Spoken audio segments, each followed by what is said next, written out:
Je vous propose de déjà déroger à ma parole et de vous présenter lentement.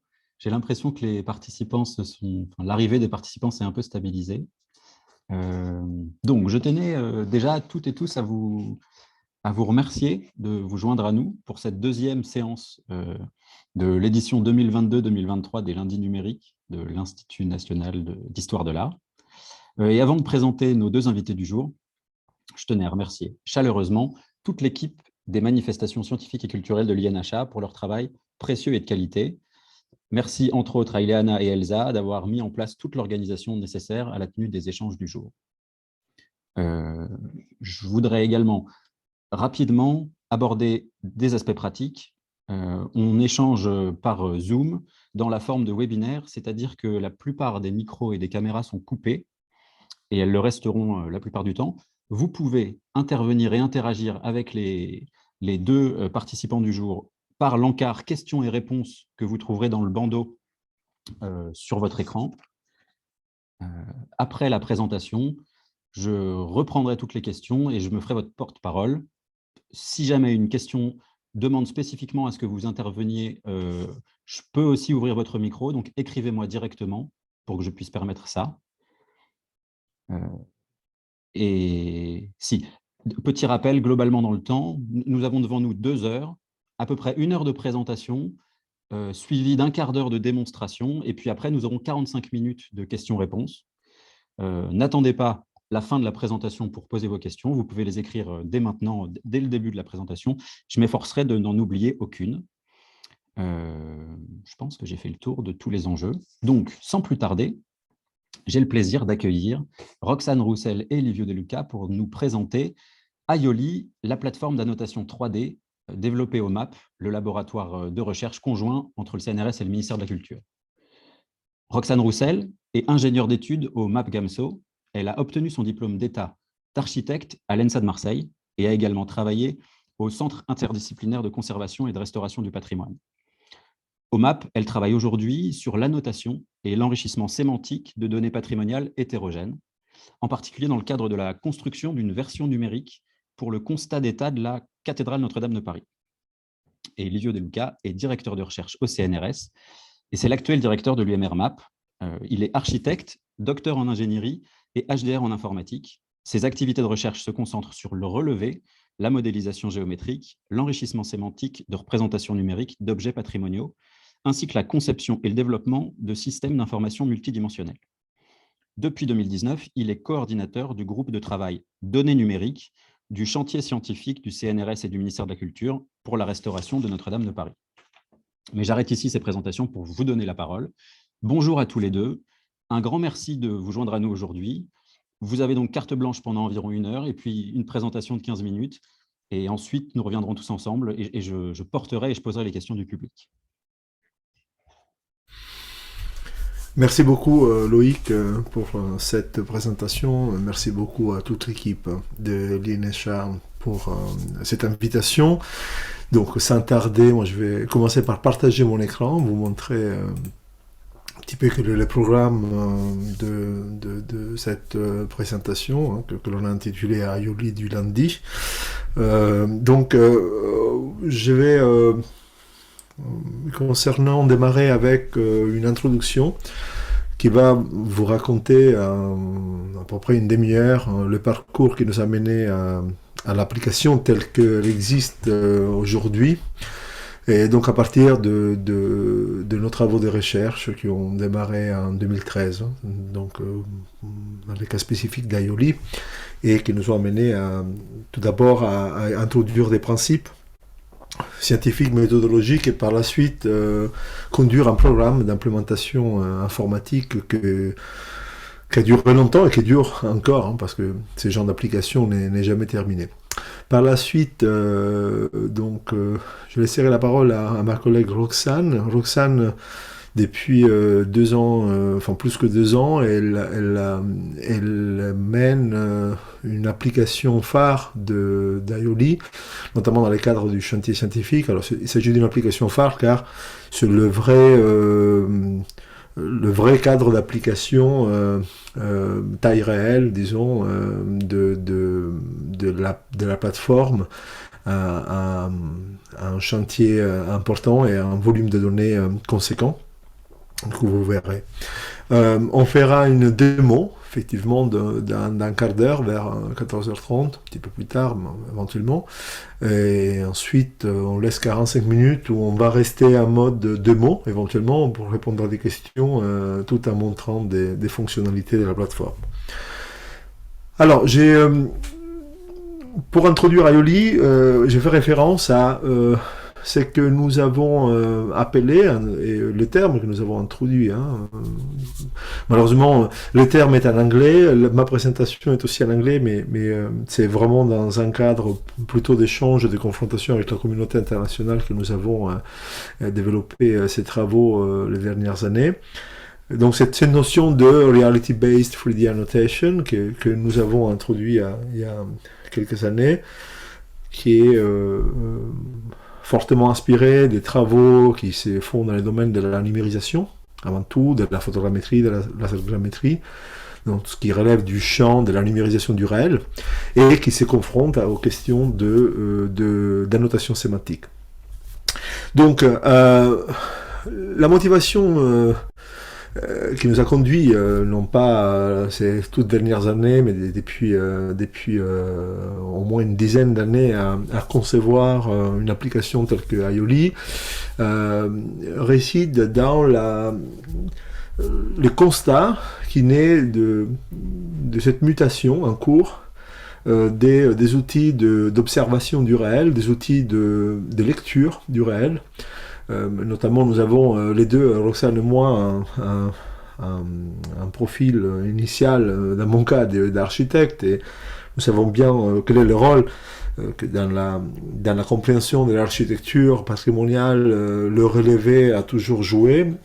Et la mutation en cours, à cause ou grâce aux technologies numériques, est en train de transformer un petit peu ce moment de lecture qui est essentiel, non pas seulement au travail des architectes, mais également ceux des archéologues, par exemple, ou des historiens qui s'intéressent à la lecture des objets réels, d'interprétation, c'est-à-dire d'utilisation d'un support graphique capable d'étudier, d'extraire du réel des informations essentielles pour inscrire la représentation de l'objet dans un domaine de connaissances précis.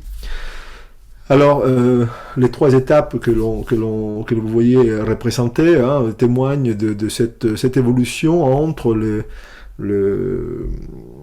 les dessins ou la représentation d'un objet faite par des méthodes de relevé traditionnel, puis un passage qui a caractérisé les années entre 2000 et 2010 à peu près, d'usage de la photogrammétrie manuelle ou interactive, où il y avait une contribution forte dans l'interprétation des formes à part de l'opérateur, et petit à petit une évolution, la mutation en cours, dans laquelle qui caractérise totalement les approches de relevé ou de numérisation aujourd'hui, qui sont presque complètement automatique. C'est-à-dire que vous voyez que progressivement il y a la part d'interprétation humaine dans la lecture du réel qui disparaît. Bon, c'est une mutation qui ne nous fait pas forcément peur, mais qui ouvre une interrogation majeure aujourd'hui concernant les modalités pour intégrer de la connaissance humaine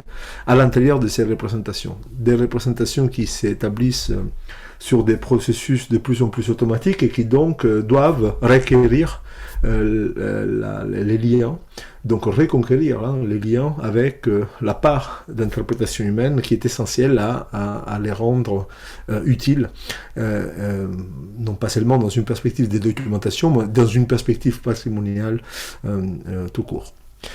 Alors, la question se pose notamment dans un domaine qui est celui particulier, qui est celui de la documentation du patrimoine, et qui est un domaine que, outre à être composé ou caractérisé par par une certaine complexité qui est due à l'hétérogénéité des objets, la complexité aussi des phénomènes, des matériaux que l'on essaie d'écrire, et confronté aussi à un cadre fortement pluridisciplinaire, qui voit l'intervention de figures différentes, avec des sensibilités, des modalités différentes de décrire les mêmes objets, et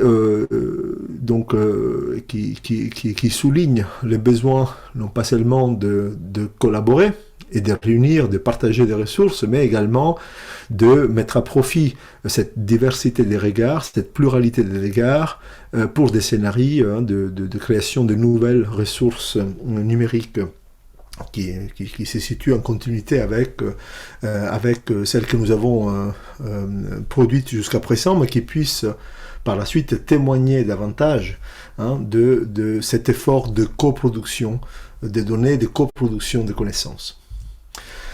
Alors, dans ces cadres, nos travaux, à partir de 2010 à peu près, en 2013, pour donner une date précise du début du projet, se sont trouvés confrontés à la confrontation de deux grands domaines, deux grandes parties de l'état de l'art,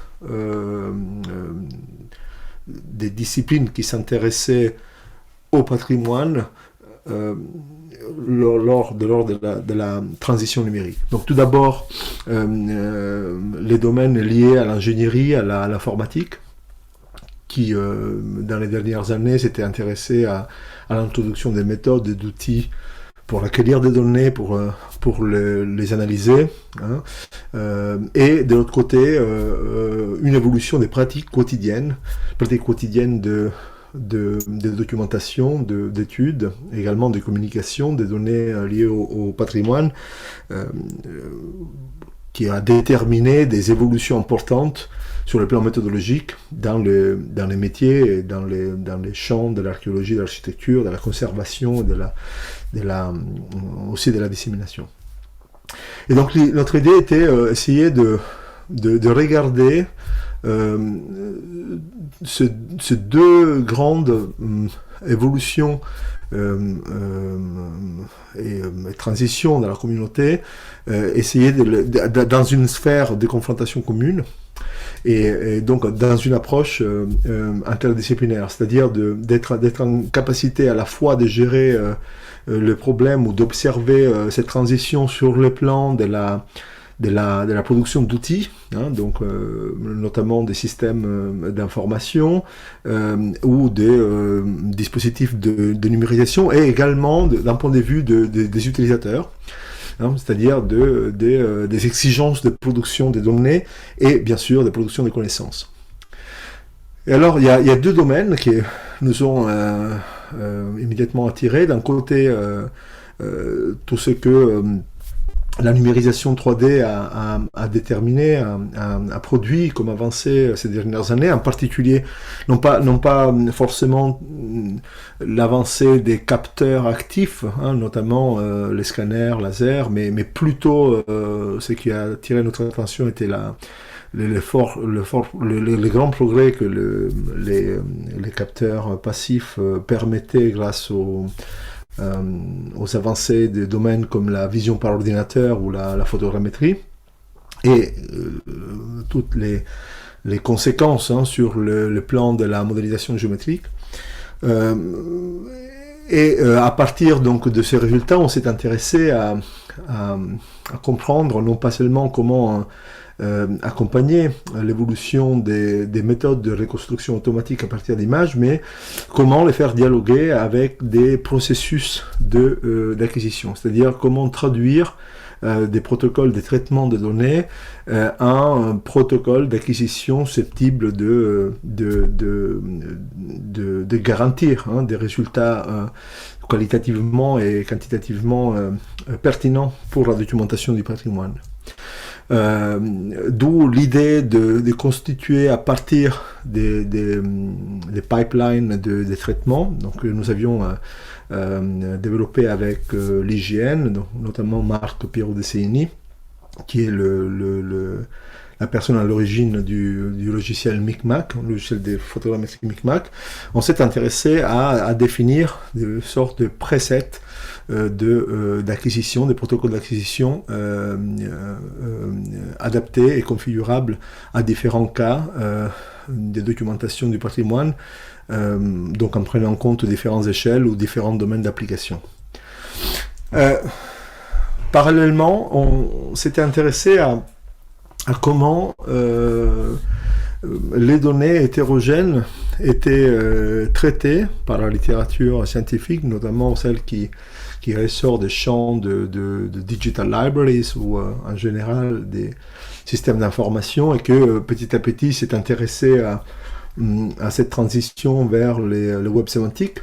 Notamment, il y a une contribution majeure, celle de Martin Doerr en 2009, autour d'un modèle conceptuel de référence qui est le CDOC, qui était de forte inspiration, non pas seulement pour nous, mais de plusieurs collègues en matière de structuration, interconnexion des données hétérogènes.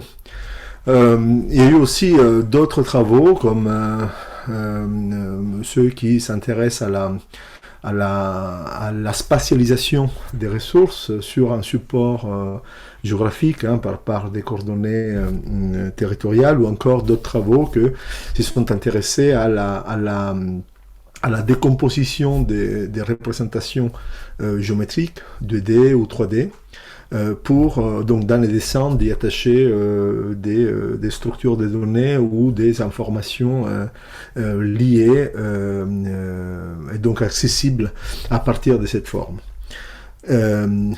Et parallèlement, il y avait dès les années 2010 à peu près toute une tendance qui est encore aujourd'hui confirmée et alimentée par la communauté autour de l'idée sur laquelle on pourra revenir si vous voulez, l'idée d'utiliser des méthodes de description de type BIM pour structurer de l'information à caractère historique autour de représentation des bâtiments patrimoniaux, d'édifices patrimoniaux. Donc tout cela faisait partie de la littérature au moment où on s'intéressait à Aioli, et nous avions également contribué à cette littérature, des travaux un petit peu antérieurs, notamment ceux qui s'intéressaient à anticiper cette idée de description sémantique liée à la représentation tridimensionnelle, en prenant en compte l'interconnexion de plusieurs descriptions de la même morphologie qui pouvaient dépendre de plusieurs points de vue, plusieurs objectifs d'analyse du même objet.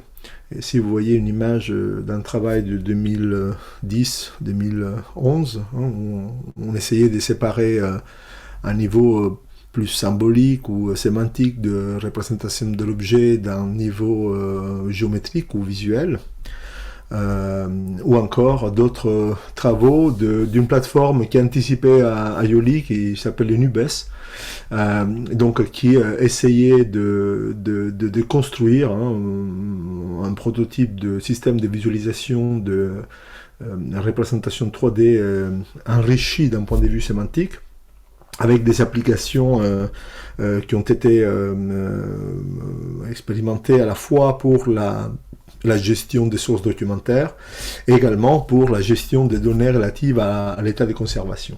Alors, tout cela constitue quelque part le background scientifique et méthodologique qui est derrière Aioli. Et c'est à partir de 2013 à peu près que l'on a commencé à regarder ces deux grandes branches d'évolution disons de la communauté dans ce domaine, comme étant deux facettes du même problème à regarder de façon conjointe.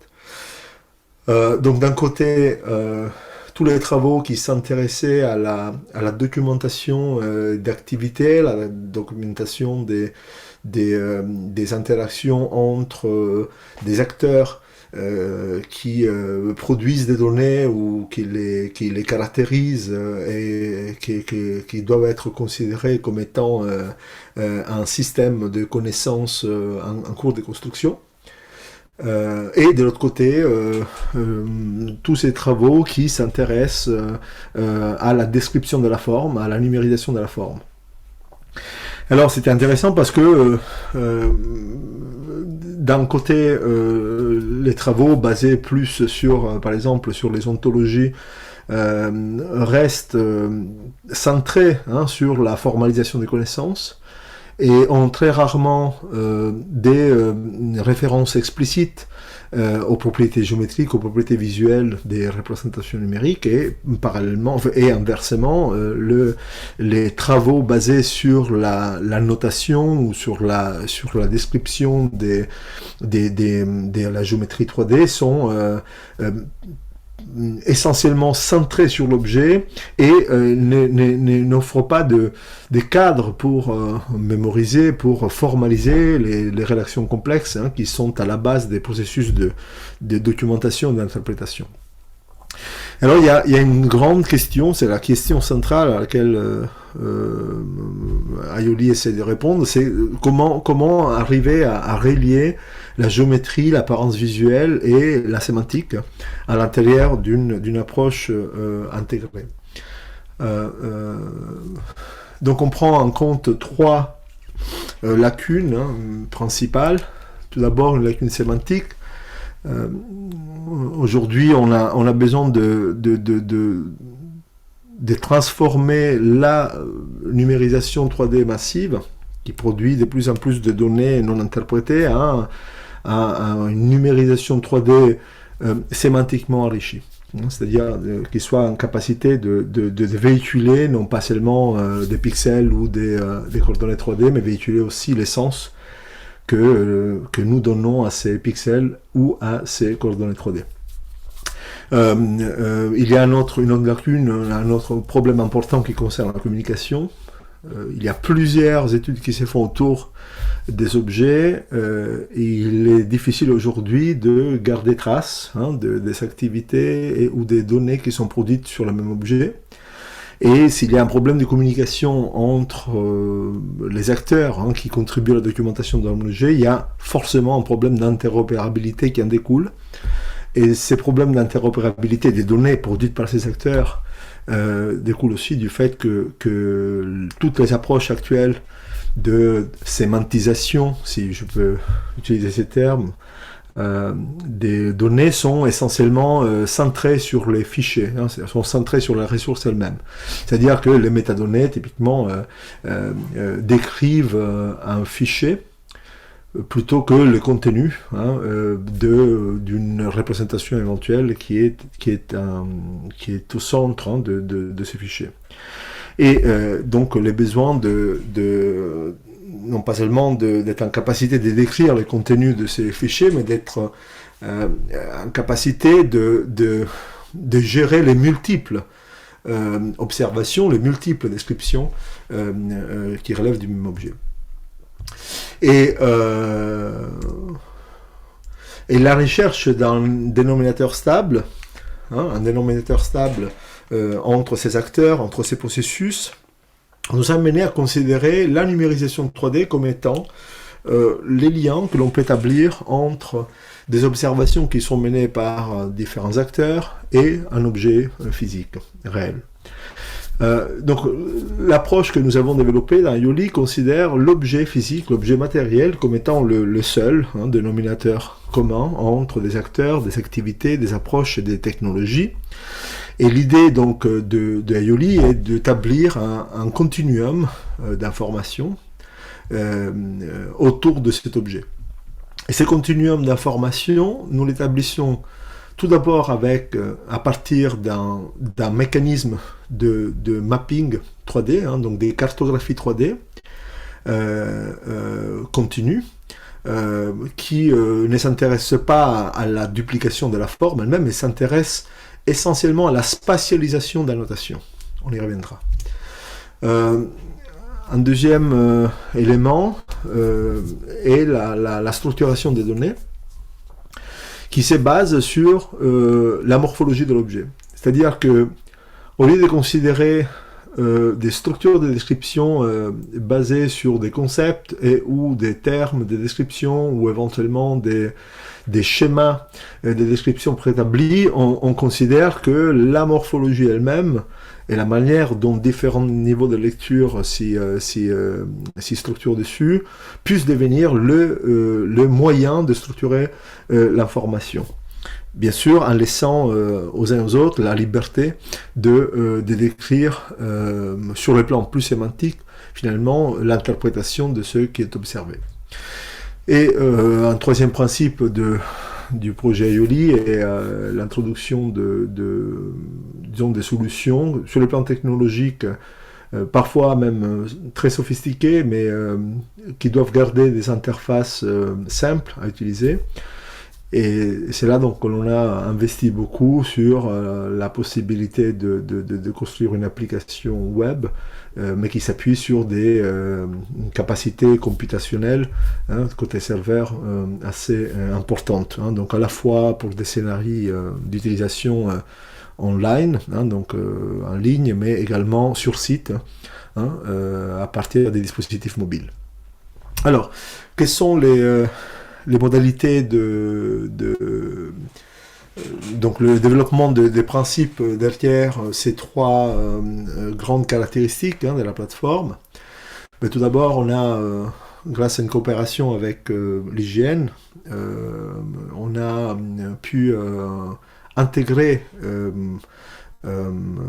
Micmac comme moteur de photogrammétrie et de référencement spatial des photographies dans Aioli. C'est-à-dire qu'à partir du chargement de simples photographies acquises en suivant un protocole d'acquisition photogrammétrique, l'application permet de générer tout d'abord une spatialisation d'images, puis un nuage des points dense de la géométrie représentée. À cette fonctionnalité, on a également rajouté la possibilité de considérer la spatialisation d'images comme process incrémental, c'est-à-dire la possibilité de rajouter par de la résection spatiale plusieurs images sur un jeu d'images déjà orienté. Et donc, ce qui permet par exemple de continuer à alimenter les corpus d'images spatialisées.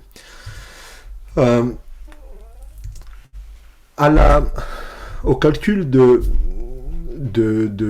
génération donc du nuage des points suit ce qui est la véritable recette, on peut dire la recette provençale, ce qui donne aussi le nom à cette application de Aioli. Donc, vous le voyez représenté à l'écran, vous avez sur la gauche les photographies, par la suite il y a un calcul d'orientation, donc des spatialisations des capteurs, ce qui nous permet donc d'exprimer la géométrie représentée par des nuages de points, non pas seulement en géométrie donc dans l'espace, mais en géométrie image. Et vous voyez sur la droite, finalement, des réprojections correspondantes à chaque point de vue de l'information qui est dans la scène 3D calculée. Et donc, c'est grâce à ce mécanisme de réprojection que nous établissons des propagations d'annotation à partir d'une simple image à l'ensemble des autres images du corpus, ou encore à la représentation 3D qui est liée. Donc c'est un cadre de correspondance que nous établissons. Ces cadres de correspondance nous permettent d'aller de la 2D à la 3D, de la 3D à la 2D, en continu, avec plein d'avantages, vous verrez par la suite aussi dans la démo, pour celui qui doit annoter. Donc, pour vous donner une représentation rapide de ce processus d'annotation que nous avions introduit en 2014. Donc imaginez qu'un utilisateur réalise une simple annotation sur une simple photographie. Donc cette annotation va chercher un ensemble de coordonnées dans une région spatiale correspondante, Donc on peut identifier dans l'espace cette région et puis recalculer les projections 3D et 2D de cette région au sein de l'ensemble d'images spatialisées. C'est-à-dire qu'on annote une simple image, mais cette annotation, elle est reprojetée sur toute autre image du même objet, y compris sur des images qui peuvent représenter un état antérieur ou futur du même objet. Donc l'idée des ponts que l'on établit entre l'objet photographié et celui qui photographie, ou l'ensemble des personnes qui photographient, est rendu possible grâce à ce processus d'annotation hybride. Alors, par la suite, à partir du moment où une annotation est réalisée, cette annotation peut être enrichie par tout un tas de paramètres, des descripteurs. Il y a plusieurs calques, plusieurs niveaux de structuration de données. Bon, tout d'abord, chaque annotation peut appartenir à un calque ou à des groupes de calques d'annotation. Ce sont des niveaux de lecture qui peuvent être configurés comme l'on veut, librement. Et surtout, chaque annotation peut être décrite par des descripteurs qui peuvent être configurés de façon totalement libre par les utilisateurs. Donc c'est comme si chaque calque d'annotation avait une série d'éléments, des descriptions, des champs de description liés. Et chaque annotation peut être aussi liée à des ressources complémentaires, des pièces jointes de toutes sortes. De l'autre côté, donc sur le côté gauche, vous avez la partie de structuration de l'annotation et de qualification de cette annotation qui relève vraiment de l'utilisateur. De l'autre côté, les caractéristiques d'Aioli, vous l'aurez bien compris, finalement, permettent d'extraire aussi une information par des approches computationnelles, et notamment par extraction d'informations sur la géométrie, sur les couleurs, sur les caractéristiques des surfaces, qui sont calculées automatiquement au moment de chaque tracé. C'est-à-dire, dès que l'utilisateur génère une région, bon, il y a des calculs derrière qui permettent d'extraire des paramètres dimensionnels importants.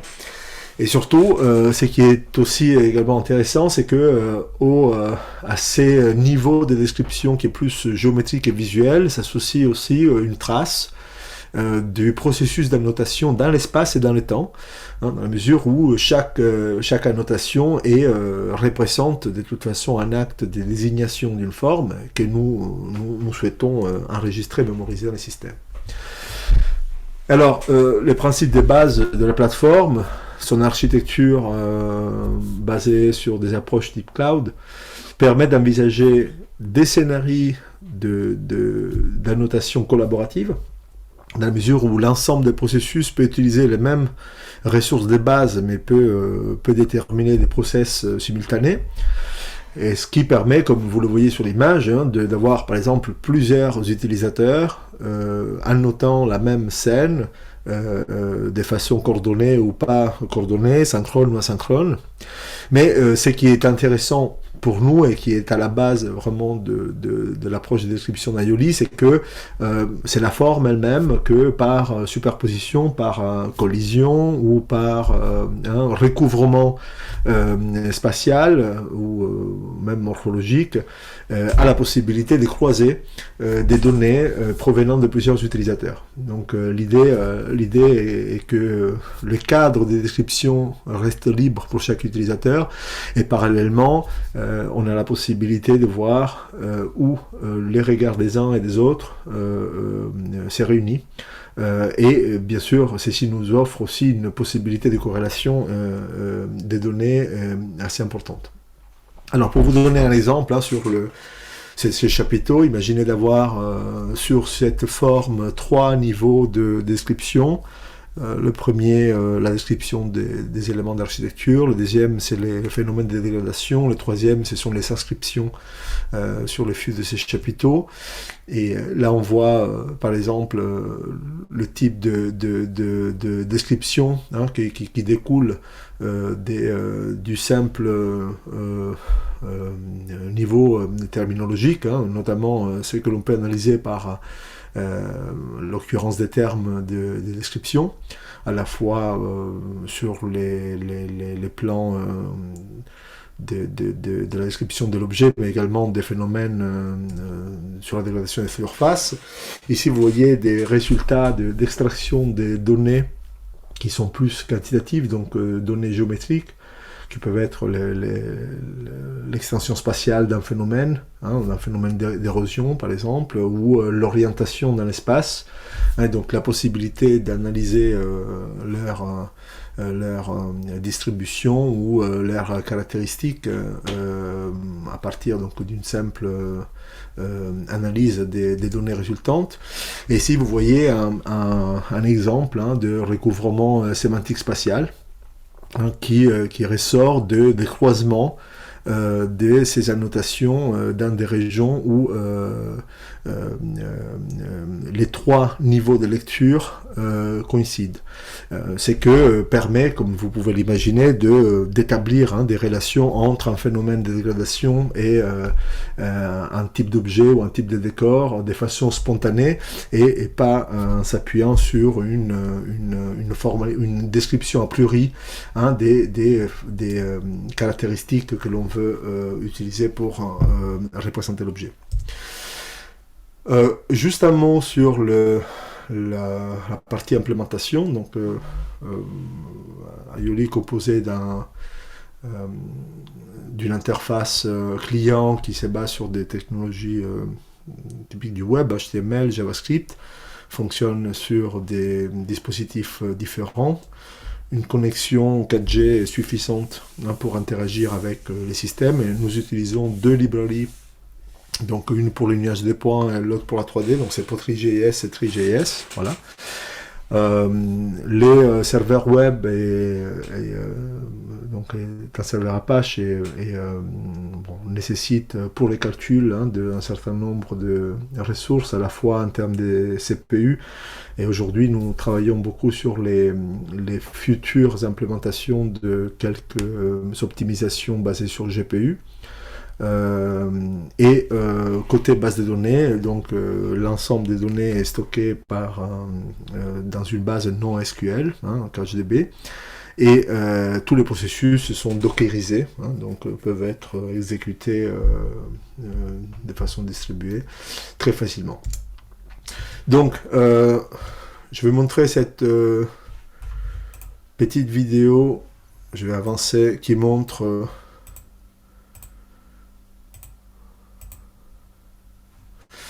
un petit peu le principe des fonctionnements de l'application. Cette vidéo a été réalisée, il me semble, en 2017, en 2018, je me souviens pas bien, afin de mettre en lumière les capacités techniques du système, mais également les scénarios d'utilisation. Donc, comme je disais, il y a une phase initiale de numérisation qui s'est faite par photogrammétrie. Alors, ça peut utiliser à la fois des photogrammétries, des photographies préenregistrées ou des photographies acquises directement par dispositif mobile, hein, une tablette, etc. Donc, il y a des calculs, tous les calculs se font côté serveur. Et donc l'utilisateur est libre d'utiliser ces images pour faire des simples annotations 2D. Et ces annotations 2D, par la suite, sont envoyées du côté serveur. Et du côté serveur, il y a ce processus de propagation 2D, 3D, 3D, 2D, qui les transforme en régions tridimensionnelles. Alors, l'ensemble des annotations est relié à une représentation hybride 2D, 3D, et surtout, elle est accessible à plusieurs utilisateurs. Voilà, c'est ce que représente un petit peu cette vidéo, hein. C'est-à-dire que l'ensemble des images et des nuages de points correspondants reste accessible à tout moment aux utilisateurs qui ont accès, hein, à la plateforme et auxquels le premier utilisateur à l'initiation d'un projet à donner accès. Et donc l'application permet un enrichissement progressif, multi-utilisateur, hein, du même projet, y compris avec des pièces jointes, hein, des documents annexes, hein, qui se retrouvent toujours accessibles, quel que soit aussi le dispositif utilisé. Et bien entendu, au fait, le concept même, hein, de l'application euh, offre une grande flexibilité qui est celle apportée par la photogrammétrie, hein, d'application. Tout objet qui peut être traité par des approches du type photogrammétrique, hein, peut rentrer, peut être transformé en projet Aioli. Et bien entendu, l'idée de la plateforme ne consiste pas seulement à réunir des numérisations d'objets réels, mais surtout à réunir tout le volet sémantique, hein, tout ce que fait l'essence, hein, que nous pouvons associer à ces représentations. Je vais m'arrêter là, parce que je pense avoir déjà largement débordé. Je vais laisser la parole à Roxane. Je vais simplement vous dire que en 2018, nous avons lancé un programme bêta testing qui nous a permis d'explorer différents scénarios, hein, d'application, l'archéologie du bâti, une comparaison de masques ou une analyse comparative de chapelles ou encore des applications pour la conservation et la restauration. Et donc c'est à partir de 2019 que nous avons construit, donc bâti la nouvelle version, qui est la version actuelle, hein, que vous montrera Roxane, et qui est une version que nous avons pas encore donné réellement d'éléments d'autres utilisateurs. Nous avons appliqué au chantier scientifique Notre-Dame, hein, qui est aujourd'hui notre application principale. Donc je laisse la parole à Roxane. Je vais arrêter mon partage.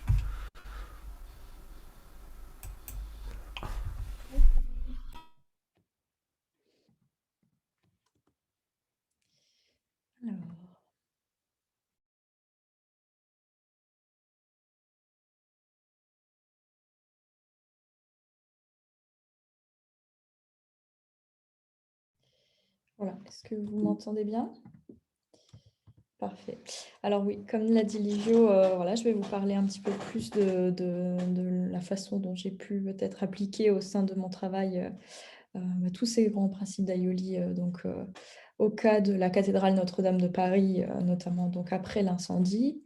Donc pour vous situer un petit peu, ça va constituer de trois grandes étapes, de trois grandes périodes aussi clés. Donc d'abord des premières expérimentations pour se préparer à ce travail, puis une étape de définition et de création de projet qui est un petit peu plus tardive, donc dès l'été 2020 et également au printemps 2022 pour une seconde phase de création de scène.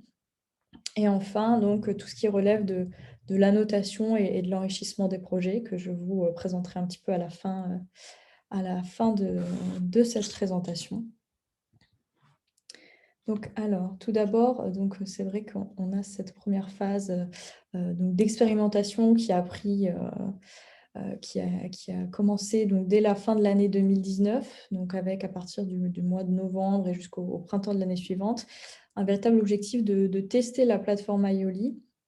Donc non seulement pour tester les jeux de données qui nous avaient été rendus accessibles, mais de voir si on pouvait en effet créer des projets fonctionnels sur la plateforme, qu'on pouvait créer des annotations suffisamment précises et fonctionnelles pour imaginer et établir toute une série de projets pour l'intégralité de la cathédrale.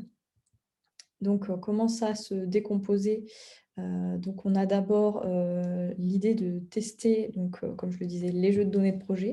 Donc, de créer toute une série de projets sur différents objets pour voir si on pouvait créer voilà, des scènes avec parfois plus d'une centaine, même plusieurs centaines d'images, mais d'avoir toujours la possibilité de naviguer de façon assez fluide dans les scènes, d'avoir voilà, des nuages de points suffisamment denses, et donc d'avoir véritablement déjà un support et une création de projet qui permettait déjà de bonnes bases pour la suite, on va dire.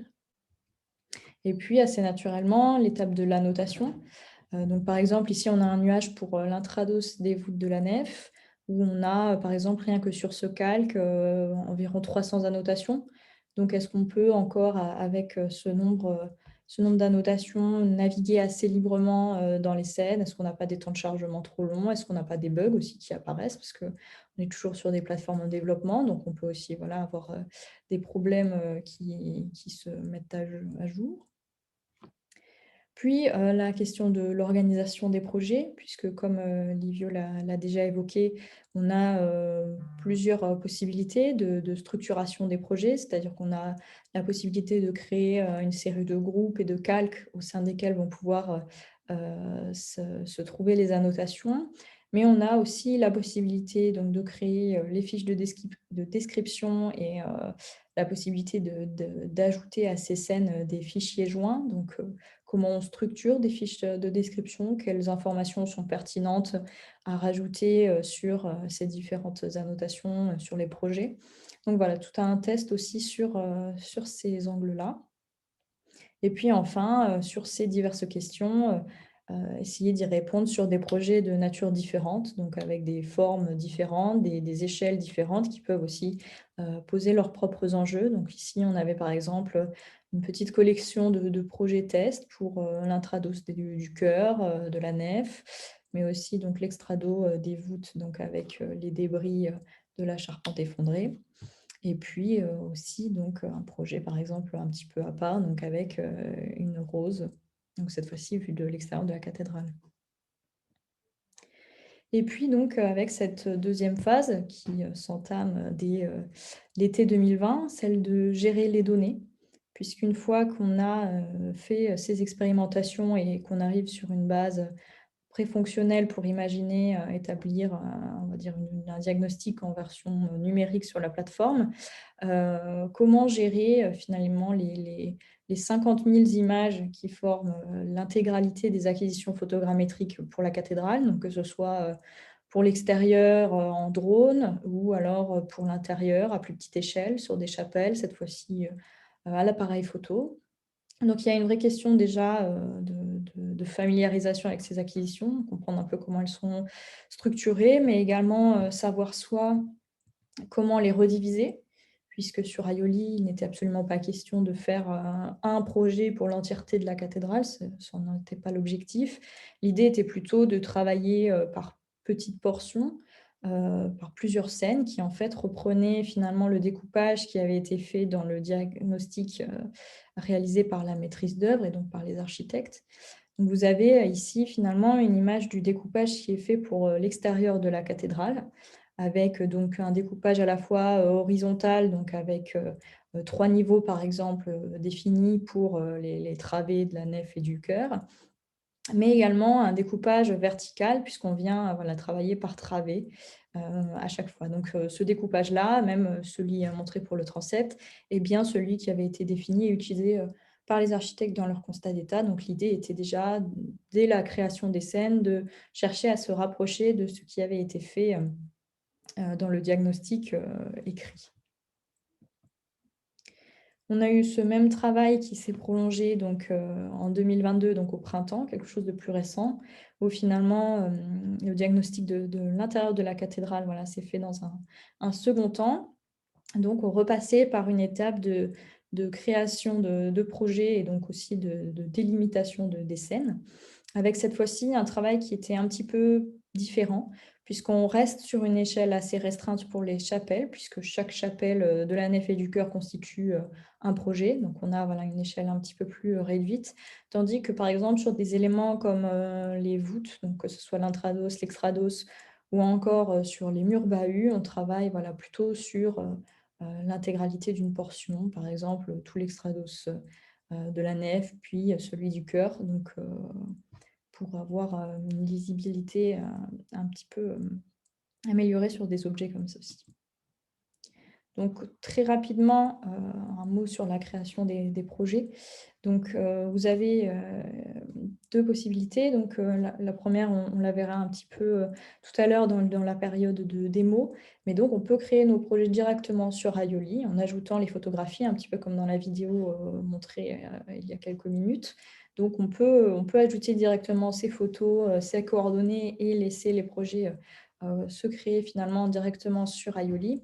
Ou alors, la possibilité de créer des projets sur Metashape ou sur Micmac et de les importer dans un second temps sur la plateforme. Une étape suivante et importante était aussi de réaliser donc, une véritable identification ainsi qu'un inventaire des projets, c'est-à-dire que vous allez le voir, on se retrouve assez vite avec plusieurs dizaines puis centaines de projets. Donc, il faut quand même savoir comment ils sont organisés, savoir ce qu'on a à notre disposition, mais également en avoir un identifiant, puisque chaque projet dispose évidemment d'un nom, mais il dispose également d'un identifiant de projet, qui est donc cette série de chiffres et de lettres qui va permettre c'est ça, vraiment sa carte d'identité, on va dire. Et c'est cet identifiant-là qui va nous permettre de partager le projet à des collaborateurs ou d'importer le projet dans des viewers 3D, des viewers Notre-Dame ou le viewer Spritz. On vous les présentera tout à l'heure, ça sera un petit peu plus parlant. Donc voilà, on a aussi cette nécessité de montrer et d'organiser un petit peu tous les projets créés. Donc voilà un petit peu en récapitulatif. Donc on a à l'heure actuelle un total de 205 projets sur la plateforme.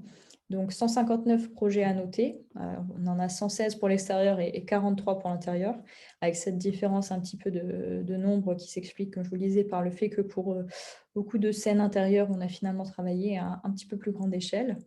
Et on a également à ces projets à noter 46 projets non annotés qui ont été créés et qui ne sont, voilà, comme leur nom l'indique, qui ne sont pour l'instant pas annotés puisqu'ils ne font pas partie du diagnostic réalisé par la maîtrise d'œuvre. Donc cela constitue pour l'instant voilà, une base vierge, une base de référence, une base de travail sur laquelle on pourrait venir dès aujourd'hui ajouter des informations si le besoin en était. Alors, on passe à cette partie sur l'annotation et l'enrichissement des projets. Alors, je vais partir un peu par l'arrière, c'est-à-dire je vais commencer par un petit peu les sources et les façons d'enrichir les projets pour aller vers l'annotation et la démo pour montrer ce à quoi ça ressemble vraiment. Donc, d'abord, ces petits éléments de contexte. Donc, quelles sont les sources, quels sont les points de départ de ce travail. Donc, alors, on a cette volonté importante de respecter les annotations faites par les professionnels, donc que ce soit souvent les architectes pour tout ce qui va être relevé des états existants, des orthophotographies annotées, de cartographie d'altération, etc. Et également donc, tout ce volet scientifique avec les dossiers de consultation des entreprises qui finalement regroupent les analyses et les auscultations faites par différents laboratoires, tels que l'ERM, le LRMH ou encore voilà, des professionnels de l'étude stratigraphique des décors. Donc, il y a cette volonté donc, de se baser véritablement sur les rapports réalisés et de laisser le moins possible place aux additions personnelles, on va dire. L'objectif étant voilà, réellement d'avoir une fidélité par rapport aux analyses réalisées. Donc, on a également, comme a été dit précédemment, la possibilité d'avoir des collaborateurs, puisque l'onglet de multidisciplinarité et de collaboration est également très important dans la vision de cette plateforme. Alors, pour l'instant, ça a été fait, on va dire, un peu au titre expérimental, puisque au final, pour l'instant, les différents comptes à noter étaient exclusivement utilisés par moi-même, puisque donc, je faisais les différentes annotations sur les différents comptes. Alors, on va commencer à étendre un petit peu ce travail désormais, mais voilà, on a chaque personne donc précédemment citée en tant que source a un compte qui lui est propre et qui va être donc propriétaire des annotations qui découlent des observations qu'elle aura réalisées. Donc, on a quand même donc, cette structuration avec un compte parent qui est le compte NDP, qui lui est le propriétaire de tous les projets, qui va ensuite pouvoir travailler avec ses collaborateurs en leur partageant le projet afin qu'ils réalisent leurs propres annotations, leurs propres remarques et fiches de description sur leur travail réalisé. Donc, ces fameuses fiches de description, à quoi ressemblent-elles? Donc, vous en avez ici des exemples. Donc, on a la possibilité de créer des champs. Alors, moi, c'est vrai que souvent, pour ce travail-là, on a fait appel à des champs de texte, donc de différentes longueurs possibles. Mais on a également la possibilité d'ajouter des liens, des dates, voilà, on a vraiment, on vous montrera tout à l'heure sur Aioli, on peut vraiment créer des fiches d'annotation assez libres. Et vous l'avez donc à droite, ce à quoi elle ressemble sur la plateforme Aioli. Et à gauche, on peut également voir qu'on peut la visualiser directement dans le viewer Notre-Dame. Donc, elle est toujours attachée à l'annotation sur laquelle on la réalise. Un autre point sur donc les fichiers joints. Donc, consécutivement aux fiches d'annotation, on peut également joindre des fichiers. Donc, alors des PDF, des images, voilà, on a pareil une assez grande liberté sur leur nature. Et donc, souvent, cela peut venir en complément des annotations, soit pour préciser des éléments, soit pour, voilà, on a par exemple en haut à droite une image de la métrologie des voûtes. Donc, on pouvait par exemple annoter donc, les différentes déformations observées, mais également lier une page d'un rapport ou une image qui viendrait voilà, montrer soit la source de cette annotation, soit la préciser davantage. Alors, hop, voici une petite vidéo d'Aioli. Donc ici, vous avez finalement ce processus, déjà dans un premier temps de création de projet, donc avec l'ajout d'images et de référentiels qui permettent de créer ces fameux projets. Alors ici, une petite étape donc d'ajout de collaborateurs dans un projet, bon, qui est montré assez rapidement dans la vidéo, on le détaillera un petit peu plus tout à l'heure. Et donc, une fois que ce projet est créé, alors c'est un petit peu plus lent dans la réalité, hein, c'est bien sûr accéléré pour la vidéo, mais vous avez donc la liberté de créer groupe et calque au sein desquels vous pouvez commencer votre processus d'annotation. Donc alors, l'annotation se fait toujours sur les images. Donc on a la possibilité d'avoir en revanche un tracé libre, donc soit voilà, sur tablette, la possibilité voilà, tout simplement que le tracé suive le parcours du doigt, ou alors souvent à l'ordinateur, par exemple, du clic à clic, où en fait on va venir dessiner le contour progressif de cette annotation.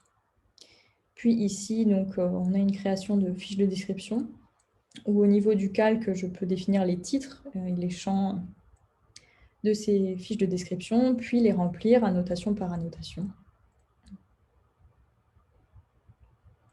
Donc voici ce à quoi ça peut ressembler une fois qu'on passe dans l'environnement 3D. Donc vous avez ici toutes les annotations du groupe ou du calque affiché qui sont reprojetées sur le nuage de points. Et puis ici, on se trouve donc dans l'environnement du viewer, dont on reparlera un petit peu après, où on peut importer donc ce même projet. On peut voir à nouveau toutes les annotations sur le nuage de points qui respectent les couleurs des annotations réalisées sur photo. Et ici, donc, on peut voir que ce que ça va apporter peut-être par rapport à Aioli, c'est la possibilité déjà d'importer plusieurs projets à la fois. C'est-à-dire que donc, sur Aioli, comme dit précédemment, on peut travailler donc, à plus petite échelle, travée par travée. Et ici, c'est véritablement l'occasion de redézoomer un petit peu et de travailler. Voilà, on peut visualiser les projets en plus grand nombre. Donc, par exemple, ici, on a toute une portion du cœur. Donc, on a à peu près 15 projets qui sont reprojetés dans cet environnement 3D pour voilà, consulter ces annotations un peu plus nombreuses.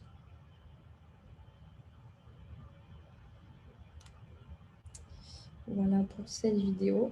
Et une deuxième également, qui cette fois-ci va montrer davantage un projet pour l'intérieur de la cathédrale.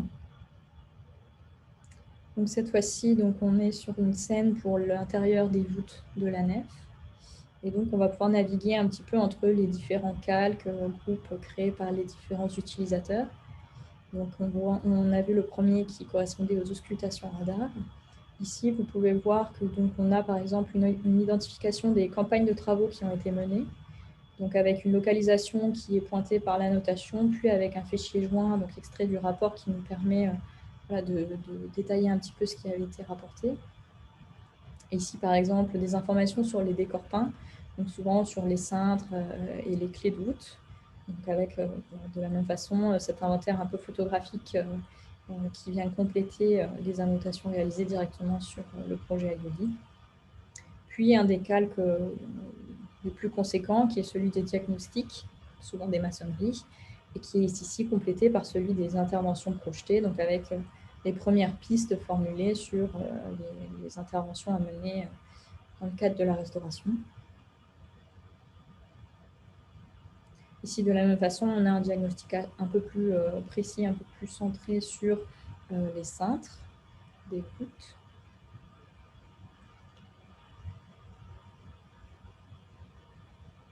Et puis, on est ici sur les déformations des maçonneries.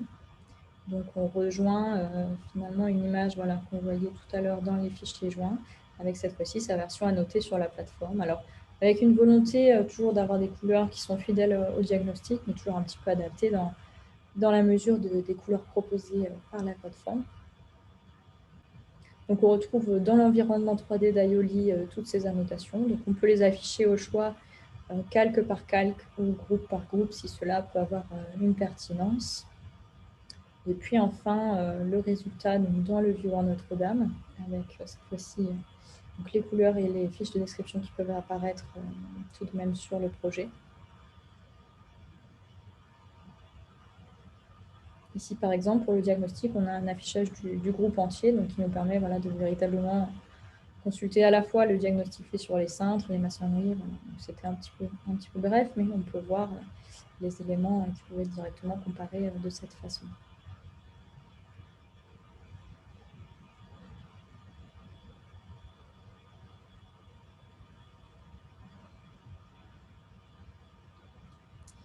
Voilà. Alors, quelques présentations de projets donc pour encore plus des vidéos. Donc celui-ci, on l'a déjà un petit peu montré, mais les suivants un petit peu moins. Donc pour avoir un aperçu finalement de ce à quoi ça peut ressembler une fois terminé. Donc on a ici donc, le projet qu'on a déjà beaucoup vu sur l'intrados des voûtes. Avec ici à gauche, vous avez un tableau qui regroupe finalement la façon dont on structurait les projets. Donc avec une première colonne pour les groupes, une seconde pour les calques, puis la notation, donc la façon dont sont nommés chacun des éléments et la façon dont sont colorées également ces annotations, puis la structuration de la fiche de description qui fonctionne avec chaque annotation du calque. Donc vous pouvez voir qu'on a différents propriétaires de groupes qui peuvent être mentionnés. Ici par exemple, donc, on va avoir tout ce qui se rapporte au diagnostic et également aux observations générales qui vont appartenir finalement à l'utilisateur MOE, donc à la maîtrise d'œuvre.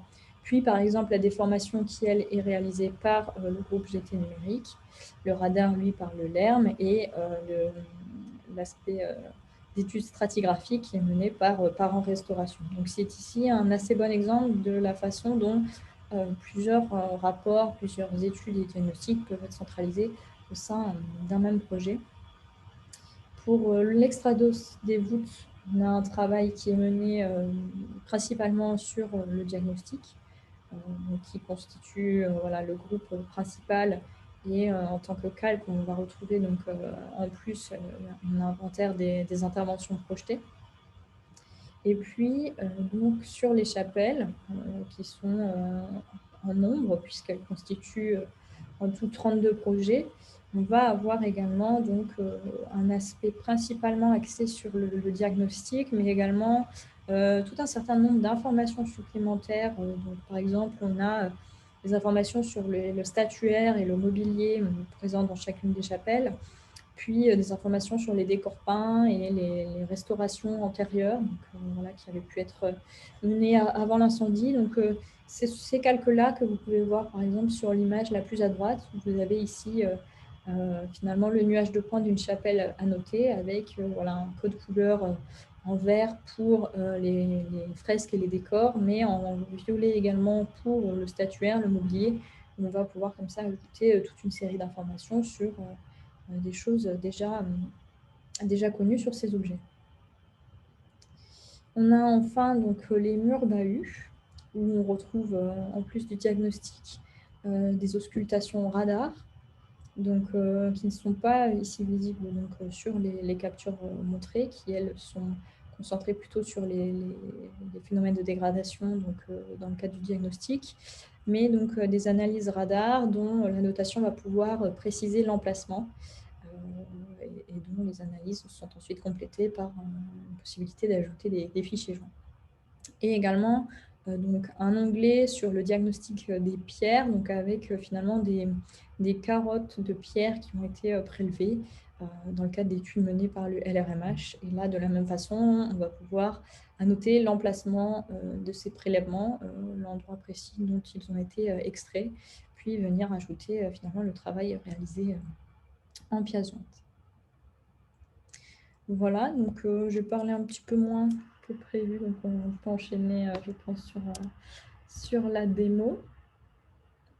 Alors, donc je vais commencer sur Aioli. Donc voici la plateforme telle qu'elle est présentée. Je peux me connecter. Alors, on a déjà un petit projet prêt pour venir l'explorer, mais pour voir ce à quoi ça ressemble, on a l'onglet ici de création de projet, à partir duquel on va pouvoir assez librement donner un titre à notre futur projet, donc démo lundi, par exemple. Puis, hop, on va pouvoir venir sélectionner ces photos. Moi, je suis déjà dans mon dossier, donc je peux assez simplement prendre mes éléments et les ajouter.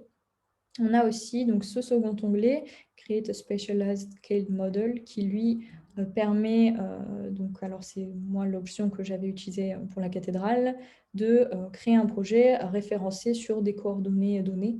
Donc il y a 2 éléments supplémentaires à ajouter qui sont des coordonnées 2D et 3D. Donc nous, on va rester dans cette première méthode-ci et on va pouvoir voilà, commencer la création de projet.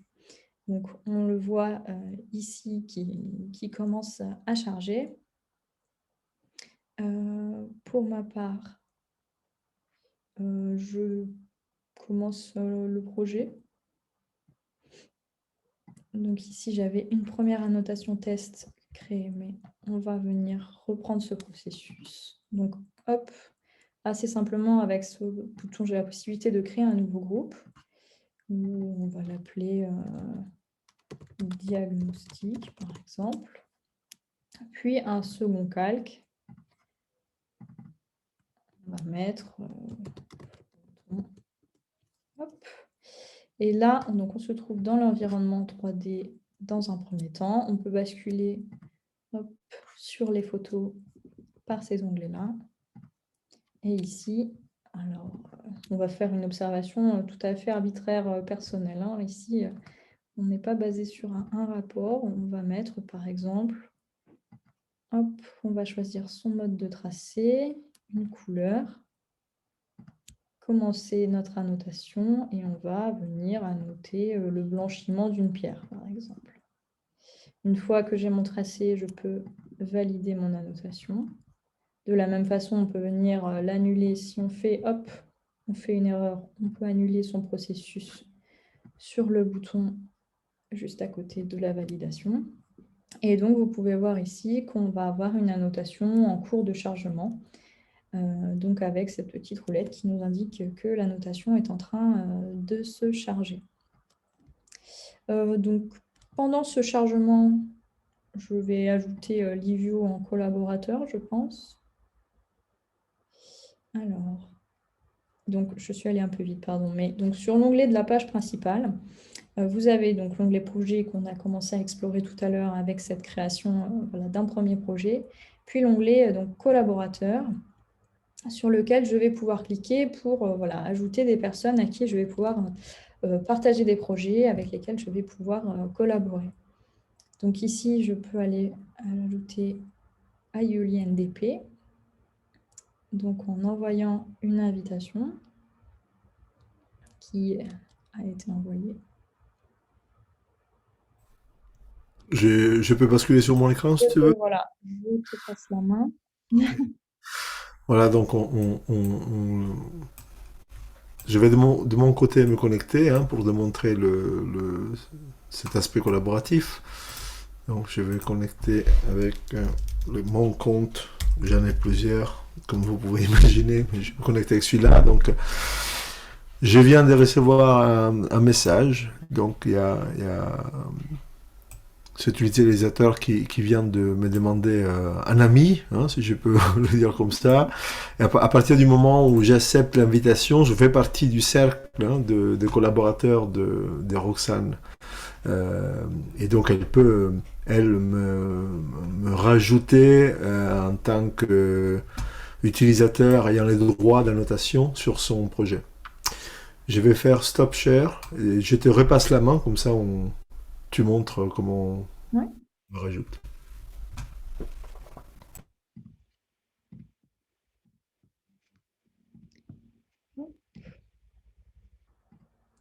Donc, me revoilà sur ma page principale. Je peux retourner sur mon projet.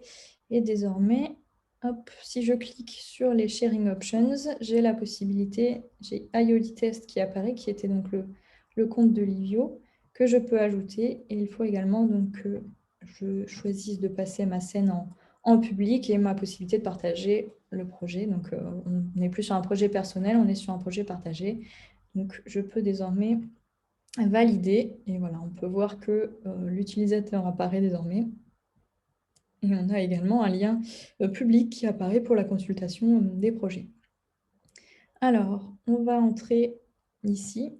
Donc, mon annotation est toujours en cours de chargement, puisque, donc, comme j'ai lancé un projet précédemment, donc pour vous montrer le lancement du projet, on a ces deux éléments qui sont tous les deux en cours de chargement. Vous les verrez peut-être apparaître au fur et à mesure quand Livio prendra la main. Je pense que les chargements seront terminés. Mais ici, par exemple, vous pouvez voir cette première annotation réalisée tout à l'heure. Donc, on a ici l'annotation sur le nuage de points. On peut, de la même façon que j'avais renommé les groupes et les calques, on peut renommer cette annotation. Hop. Et on peut également la consulter. Donc, alors, il faut que les photos chargent un petit peu. Ma connexion Internet est bien sollicitée. Mais on l'a eu tout à l'heure pour annoter, donc il n'y a pas de raison.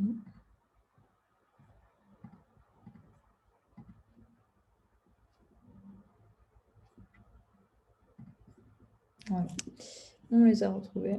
Hop, ici, donc cette annotation qui apparaît finalement sur chacune des images de la scène. Voilà.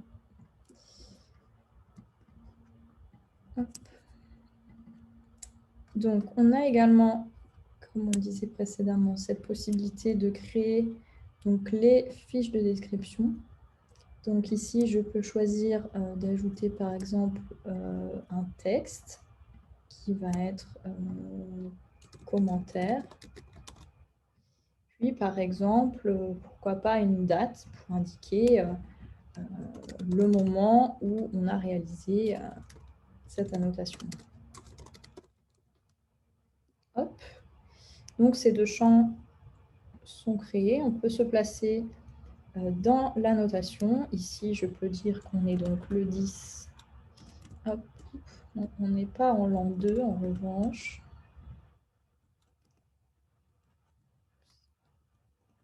Bon, vous avez compris le principe. On peut cliquer sur le petit agenda, ce sera un petit peu plus rapide.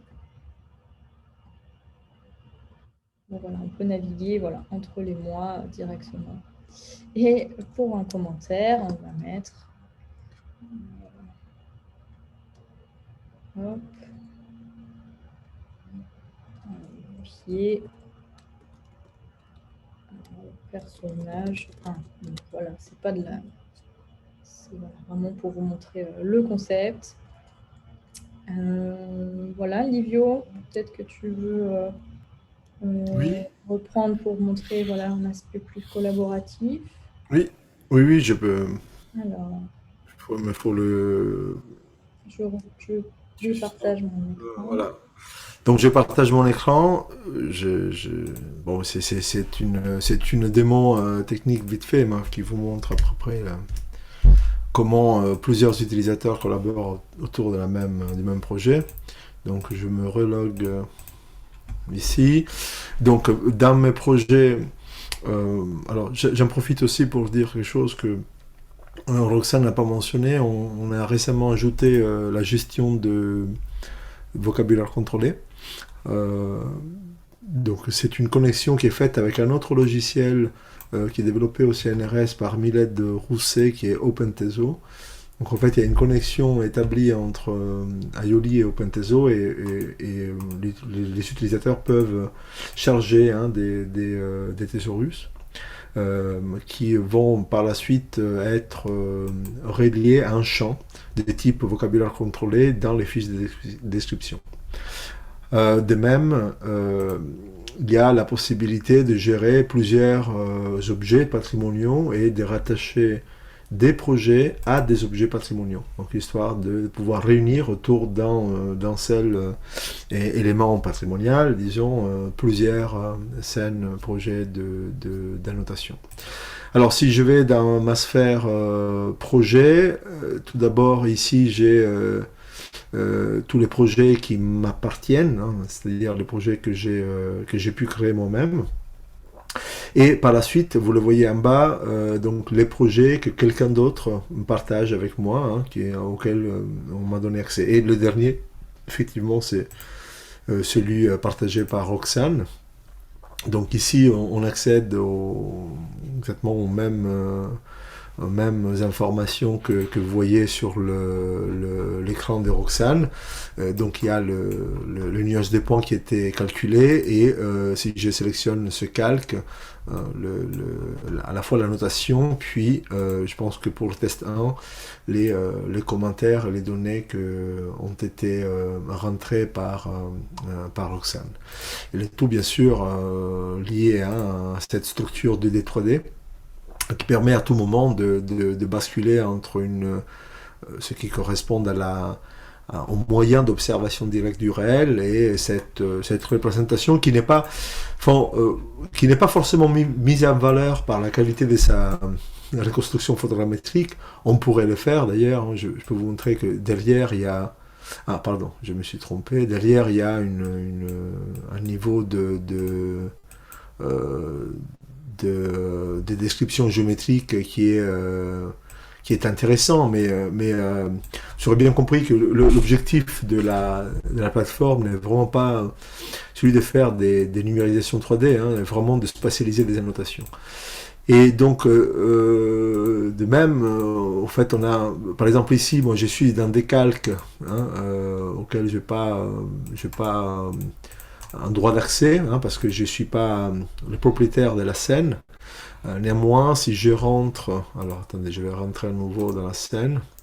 Si je crée un groupe, ces groupes, vous voyez qui m'appartient, donc je suis le propriétaire du groupe, je peux donc faire observation supplémentaire.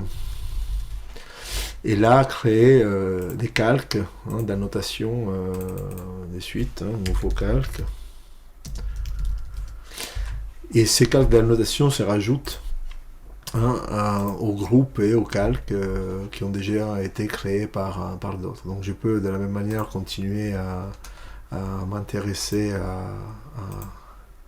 hop. Ah, pardon, je me suis trompé. Hop, celle-là. Par exemple, cet élément-là qui est processé. Alors, juste un mot sur la gestion des process. L'idée d'Aioli sur le plan de l'architecture système est celle de garder une souplesse de fonctionnement importante. Donc, tout ce qui relève de la manipulation de données lourdes, de nuages de points, c'est effectué côté serveur. Et donc toute l'architecture de communication entre la partie client, la partie serveur, c'est fait par les biais des simples coordonnées. Donc en fait, ici vous avez une image, on a la géométrie de l'image dans l'espace, et on ne fait que transmettre au serveur les 4 coordonnées que j'ai cliquées. Les 4 coordonnées que j'ai cliquées sont suffisantes pour propager cette annotation, la reprojeter sur toutes les autres images, comme on le voit, et l'utiliser pour calculer un nuage de points dense en 3D. Donc l'idée est vraiment celle de garder cette souplesse et surtout de faire en sorte que, quel que soit le niveau de connexion, la performance, on puisse à tout moment être en condition d'ouvrir une photographie, d'annoter quelque chose et de l'envoyer au serveur. Une dernière chose, derrière les descripteurs plus qualitatifs, qui peuvent être rajoutés de façon flexible,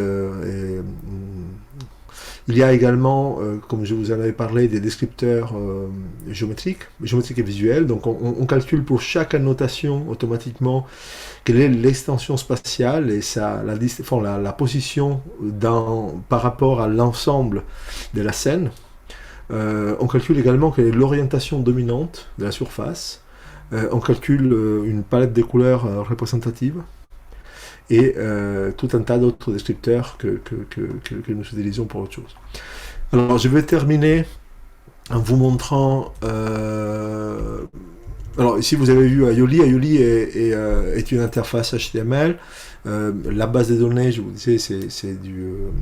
CouchDB, mais toute la structure de mémorisation des informations gérées, c'est fait en JSON. Et donc, on a aujourd'hui des structures d'interrogation dans la base de données qui peuvent servir donc de procédures de chargement externe des données Aioli dans d'autres environnements. Donc notamment, on travaille un viewer qui se base sur Pottery. Ici, vous voyez, il suffit de mettre l'identifiant d'une scène pour le visualiser. Donc je peux vous montrer cet exemple. Ici, voilà, c'est une chapelle. Alors, il va charger, entre-temps, je vais récupérer l'identifiant de cette scène pour vous donner un exemple lié à notre démo.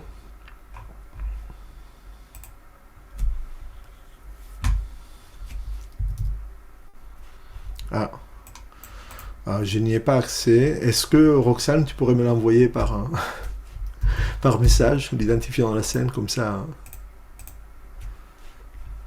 va faire une petite démo. Sinon, j'ai déjà une question. Très bien, on peut commencer à répondre à la question, c'est bien. Parfait. Ouais. Enfin, sauf si vous en avez pour quelques petites minutes, je peux aussi vous laisser. Non, c'est bien. Entre-temps, ça va charger le contenu de la scène sur le viewer, c'est bon. Bon, parfait. Alors, je me fais la voix de Federico Noura, qui vous félicite d'abord pour le magnifique projet qui a révolutionné la manière d'annoter en 3D dans le domaine du patrimoine culturel. Et il a des questions. La première, quid de l'interopérabilité des annotations et des modèles 3D, à la fois documents et métadonnées? Bon, alors c'est peut-être déjà une première vaste question. Avant de les lister toutes, enfin, vous pouviez avoir accès aussi dans l'onglet questions-réponses. Mais donc voilà, qu'en est-il de l'interopérabilité des annotations et des modèles 3D? Alors je vais essayer de répondre.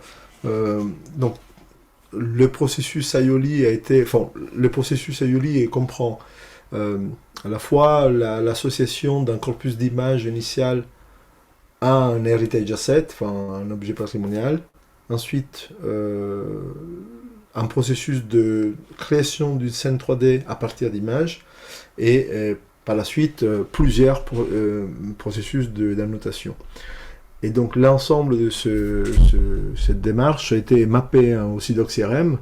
Donc on l'a fait dans le cadre du projet SHOC, Social Science and Humanities Open Cloud. Donc, on peut décrire le contenu d'une scène Aioli à un instant T en Sidox-CRM. Avec les classes donc, qui constituent quand même des nœuds d'interopérabilité importants pour la description des process. Parallèlement, donc on a, comme je l'ai dit, un composant qui n'est pas encore totalement opérationnel, malheureusement, mais que le sera bientôt, qui permet de faire de l'autocomplétion pour les champs de description, donc sur du vocabulaire contrôlé. Et ceci utilise OpenTeso, et OpenTeso, lui de son côté, il a la possibilité de lier des termes ou des structures terminologiques à donc faire du matching sur des publications, enfin des URI relevant des concepts un petit peu plus stables sur le plan terminologique. Et donc ça, c'est pour ce qui concerne la partie annotation sémantique et métadonnées. Pour ce qui concerne la standardisation du processus même d'annotation, alors là, il y a un vide total, dans le sens où il y a un seul standard qui commence à s'affirmer sur la 2D simple, c'est IIIF, qui est quand même bien disons, accompagné, mais sur le plan de la notation spatialisée en 3D, il n'y a pas encore de standard. On travaille avec aussi d'autres collègues à promouvoir ces genres d'exemples, notamment au vu de l'extension potentielle qu'on peut en faire à partir des 3IF. Dans la mesure où aujourd'hui, rien ne nous empêche, d'ailleurs c'est ce qu'on est en train de faire dans une expérimentation récente, rien ne nous empêche de considérer la notation, la visualisation d'images spatialisées comme des conteneurs 3IF et de traduire les annotations dans un shape compatible 3IF, donc ce qui donnerait au moins à l'image un cadre standard interopérable. Reste à voir comment on normalise l'orientation de l'espace de cette image. Oui, voilà. oui. Ça, c'est encore une autre question. Et avez-vous des perspectives concernant l'exposition des données pour des projets de recherche publique, utilisation des standards du W3C spécifie Federico? Justement, on commence à peine à s'intéresser. On a ce format, disons, on est en train de construire tout un tas de fonctions qui seraient accessibles, qui permettraient à n'importe qui, donc déjà d'embedder, donc d'intégrer une scène Aioli à l'intérieur d'un navigateur, etc. Mais la question de l'exposition va se faire par l'alignement, donc les mappings Sidox-CRM, ça c'est sûr, parce que c'est au moins sur le plan de description, sur les points de départ. Nous travaillons actuellement à une hypothèse d'évolution avec Miled Rousset à partir d'un serveur, d'identifiant ARC Handle. L'idée serait de décrire par des identifiants ARC non pas seulement la scène, mais la simple annotation. Donc une seule annotation spatialisée serait rattachée à un identifiant ARC et donc pourrait être appelée à partir par exemple d'une recherche ou d'une requête. Alors c'est intéressant dans la mesure où chaque annotation n'a pas seulement une position dans l'espace, mais une position dans l'espace par rapport à une géométrie 3D, des multiples reprojections 2D et des multiples jeux de descripteurs qui peuvent eux-mêmes être liés à des concepts, à des termes, etc. Donc, l'idée, vous la voyez représentée ici, par exemple, si je mets...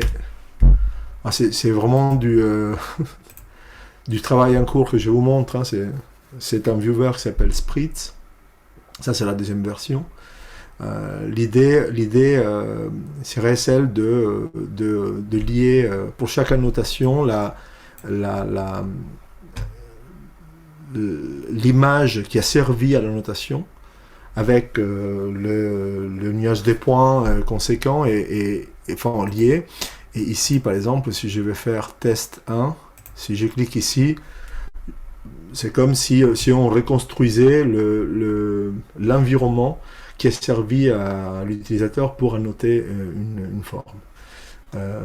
Donc, il reste à voir comment on relie ces jeux d'informations à l'extérieur, mais ce n'est pas impossible, hein. C'est une question finalement de travail. Après, donc un cadre d'expérimentation lui permettrait de le faire. Et Federico pose une dernière question.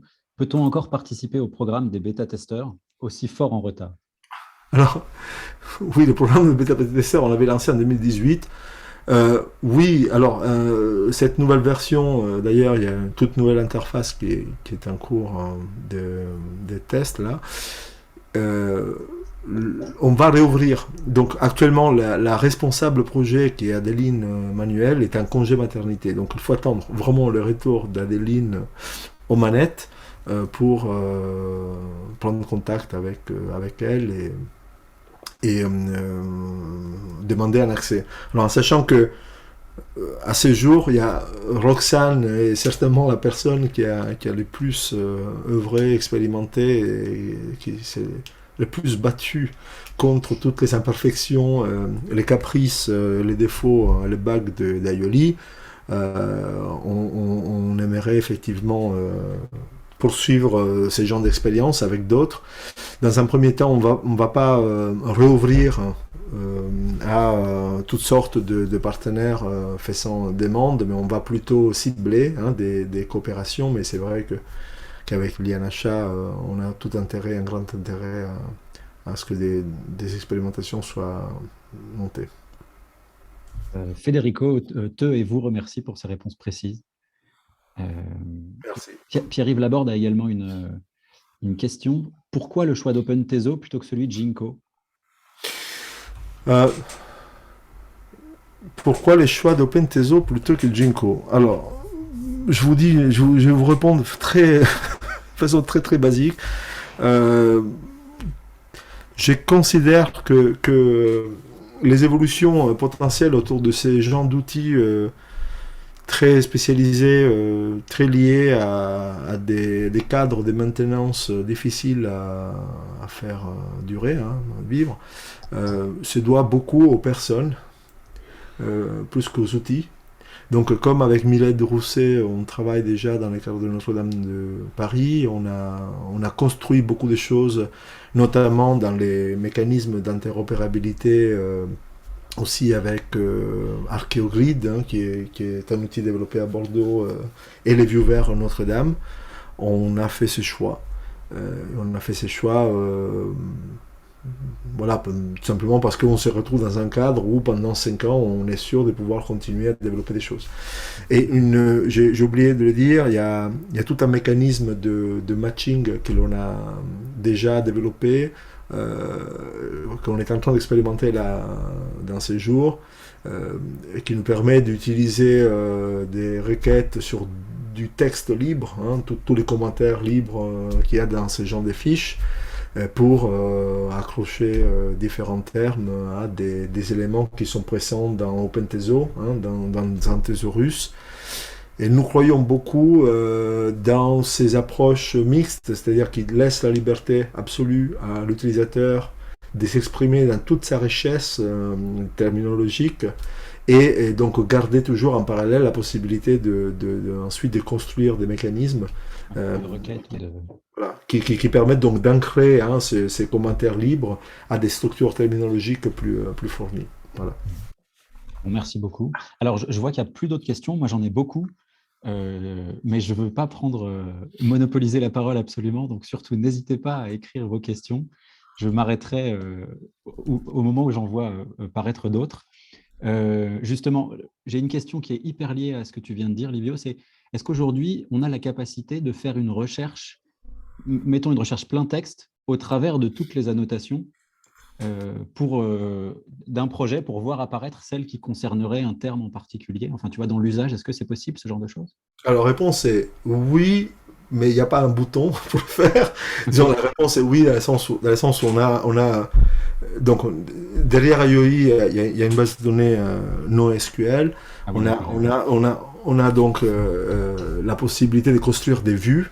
Oui, Et par exemple, il y a une vue qui prévoit déjà une requête sur un terme, enfin du texte libre, et donc qui nous donne, qui peut être dimensionné par rapport au périmètre des recherches. On peut le faire par rapport à un projet particulier, on peut le faire par rapport à un utilisateur ou à un groupe d'utilisateurs. C'est là qu'on voit un peu l'esprit, la perspective d'analyse des données qu'il y a derrière le projet IOLI, à la mesure où ce qui nous intéresse, ce n'est pas seulement l'analyse, l'occurrence ou la redondance des termes au sein d'un projet qui décrit un objet, mais la manière dont un utilisateur se sert de ces termes pour décrire ce qu'il observe. Et donc, ceci nous permettrait à terme aussi d'établir des liens entre des objets patrimoniaux ou entre des utilisateurs qui annotent des objets patrimoniaux. Voilà, c'est une perspective. Hein. Donc, c'est possible. Alors, pour tout dire, il y a quand même certaines limites. Hein, une base de données NoSQL, c'était un choix pertinent au moment où on voulait donner cette énorme liberté de description. oui, Vraiment, et par contre, aujourd'hui, on regarde de façon plus transversale à des mécanismes de requête externes sur des bases de données graphes. Hein, donc, on fait quelques expérimentations avec ArangoDB et avec Neo4j. ok. Bon, moi, ce que je trouve vraiment enfin, fascinant, c'est justement d'avoir réussi à associer une espèce de modélisation conceptuelle à la modélisation géométrique. Et je me demandais quels usages vous avez fait aujourd'hui des caractéristiques géométriques, justement des calculs géométriques qui sont réalisés sur les annotations. Est-ce qu'il y a des cas d'usage où ça vous a servi directement? Ah, excellente question. Hein. En fait, non, pas encore. Donc, il y a eu une thèse qui s'en est servie, mais une thèse qui anticipait même ce que l'on pouvait faire en pratique avec un outil comme Aioli. C'est la thèse de Tommy Messaoudi, qui travaille sur une ontologie pour la notation des phénomènes d'altération des surfaces, donc toujours dans les champs de la conservation. Alors là, on a fait effectivement, on avait sélectionné des descripteurs géométriques, notamment sur les phénomènes de dégradation, pour caractériser, par exemple, quelle est l'extension maximale sur une surface d'une déchromation en plaques des pierres, y a-t-il une incidence majeure à une exposition particulière, donc par rapport à l'orientation. Donc on s'en est servi, mais voilà, pour anticiper un potentiel analytique. Et pour tout dire, depuis 2019, nous sommes tous totalement pris par le projet Notre-Dame. Donc aujourd'hui, on s'intéresse beaucoup plus à la construction d'un grand corpus de données, mais qui sera quand même... c'est-à-dire, de la même manière où on peut faire des requêtes sur des termes, hein, des concepts, des descriptions, on se retrouve aujourd'hui avec des milliers de descripteurs. En plus que l'on synthétise, hein, on synthétise dans des... vous avez vu le petit schéma hein, qui permet très facilement de comparer. Oui, visuellement, c'est hyper efficace.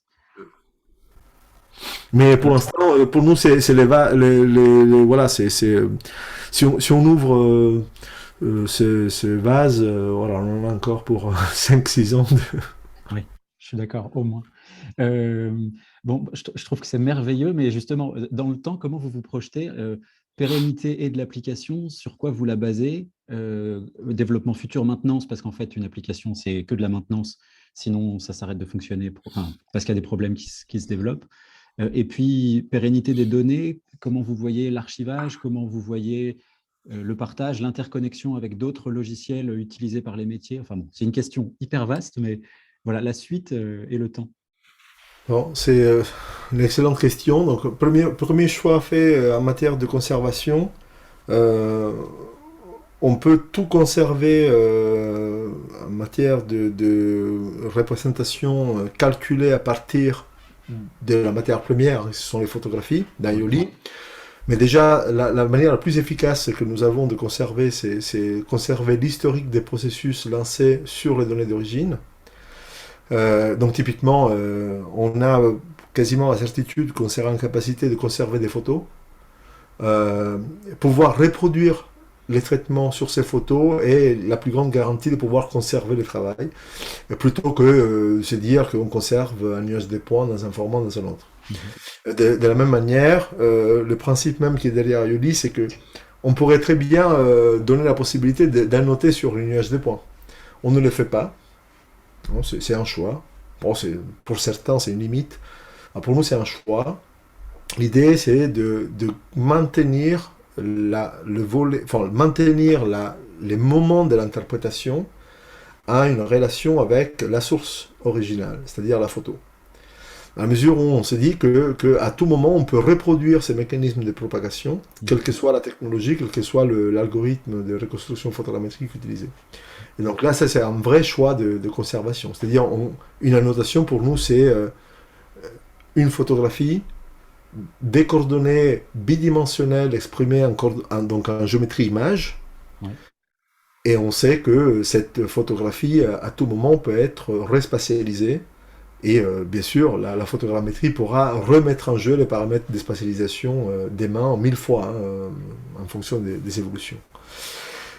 Concernant les données, l'ouverture des données, toutes données, à partir du moment où quelqu'un met une scène publique, toutes les données peuvent être téléchargées. Il n'y a que deux formats ASCII ouverts. Et les structures d'interrogation c'est du JSON, donc on peut les aborder. Maintenir IOLI est un véritable enjeu. Donc il y a Adeline Manuel qui en est responsable et que heureusement il est recruté en tant que titulaire au CNRS. Donc oui, d'ailleurs, félicitations. Très bien. Et donc, Adeline pourra continuer à maintenir l'application. Bon, voilà, au-delà de ces genres d'usage et de l'ouverture ultérieure que l'on envisage en open source de la plateforme, il n'y a pas non plus de formule magique, dans le sens où l'application a un marché qui a du sens, entre guillemets un marché, a une utilisation potentielle dans le domaine des sciences du patrimoine ou la documentation du patrimoine. Il y a de toute façon difficilement d'autres usages. Voilà. Et justement, j'ai une question sur le marché, entre guillemets. C'est que un des marchés que je vois aussi très très fort pour ce genre d'application, c'est l'archéologie. Qui, selon les pays dans le monde, est public ou privé, ou les deux, ou un mélange. Est-ce que vous envisagez justement une exploitation commerciale de ce genre de logiciel? Enfin, est-ce que vous vous ouvrez à ce genre de choses? Parce que ça permet aussi, peut-être, de rapporter de l'argent pour payer des gens, pour maintenir et développer. Enfin. Disons que, bon, il y a alors, je me positionne là avec ma toute dernière casquette parce que on a reçu ces derniers temps beaucoup de messages contradictoires. D'abord, il fallait innover, protéger les inventions. Pendant des années, on n'a pas pu publier sur IOLI. Et parallèlement, aujourd'hui, on a cette magnifique ouverture vers la science ouverte, etc. Moi, je crois profondément que l'enrichissement sémantique est quelque chose qui donne aux personnes capables d'interpréter les objets patrimoniaux par le numérique la possibilité d'alimenter la valeur même patrimoniale de ces objets. Et donc dans ce sens, j'ai une logique aujourd'hui, au-delà des stratégies, mais j'ai une logique qui me porte à considérer que tout ce que nous faisons doit rester ouvert, doit rester public. Et au contraire, en fait, la plateforme devrait être de plus en plus ouverte et de plus en plus orienté vers l'élaboration des ressources libres. Car il y a un moment, me semble-t-il, où il faut qu'on se pose aussi la question sur l'avenir de la notion même de patrimoine. Je pense que quelque chose qui naît de la coproduction de connaissances multiple peut constituer à terme l'idée même d'un objet patrimonial numérique. Et voilà, dans ce sens-là, je pense alors après, je ne serai pas le seul à décider, mais notre sentiment aujourd'hui est plutôt orienté vers l'ouverture et l'accès libre total de la plateforme. Voilà. Sans exploitation commerciale, au contraire, avec une exploitation qui soit de plus en plus au service des institutions qui peuvent produire ces nouvelles ressources numériques qui vont être le patrimoine de demain. Bon, d'accord. Je vois dans les questions et les réponses qu'on me signale dans l'oreillette que le temps est écoulé, qu'il fallait que je clôture la session. J'avais l'impression qu'on avait jusqu'à 15h30 et qu'en ce sens-là, il nous restait du temps. Oui, mais semblait... Est-ce que quelqu'un peut me confirmer dans les questions-réponses ou dans le chat ce qu'il en est? Parce qu'il me semblait qu'on avait 2 heures pleines de 13h30 à 15h30. Mais je veux retenir personne. Ah, on me dit 13h30, 15h, ça change tout. D'accord. Ce n'est pas ce qui était annoncé, donc je suis navré pour ce retard. Si vous avez des questions, malheureusement, vous pouvez toujours les envoyer et puis on vous mettra en relation les uns avec les autres. Je tiens à vous signaler simplement la prochaine séance des lundis numériques, alors, qui aura lieu le 14 novembre, où nous recevrons Paul Manœuvrier-Hervieux, qui nous présentera le projet ISCORD pour Historical Social Conflict Database. C'est un nouvel outil pour étudier les conflits sociaux du Moyen-Âge au XIXe siècle. Je vous présente donc mes excuses pour le léger retard. Je vous remercie vraiment chaleureusement, Roxane et Livio, pour votre intervention aujourd'hui. Et à tous et à toutes, je vous dis à bientôt.